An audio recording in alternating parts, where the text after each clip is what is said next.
What's up guys, today I'm gonna be showing you how to delete everything from your laptop. So for example, if you want to to change your laptop, or you want to delete everything so that you can give it to someone or anything like that, what you want to do guys to do that, make sure you have Windows 10, of course, because this works only on Windows 10.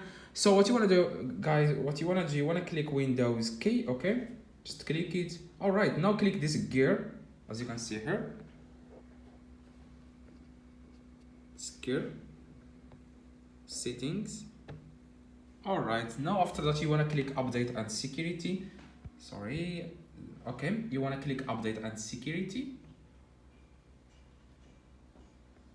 and then you want to click recovery. As you can see here, make sure you click this recovery. Okay, recovery.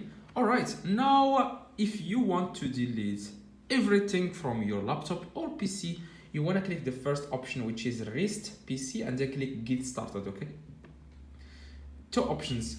If you want to delete programs, everything, but keeps your personal files, like if you want to keep for example photos, videos that you have on your PC, click the first option. But if you want to delete everything including your personal files, apps, settings, select the second option. Okay, so when you click remove everything, just follow the steps and you will remove everything. So you are just going to click yes, and then your laptop is going to take like 1 hour. It's going to close and open by itself, like you don't have to do anything. And when it opens, just skip like you do on your phone, on your format it. So you don't need any USB, you don't need anything of that. You just want to click remove everything, and it's going to remove everything, but your Windows is going to stay the same. You're just going to feel like it's new. So I hope this video helped you. If it does, please drop a like and subscribe to the channel. See you guys in the next video.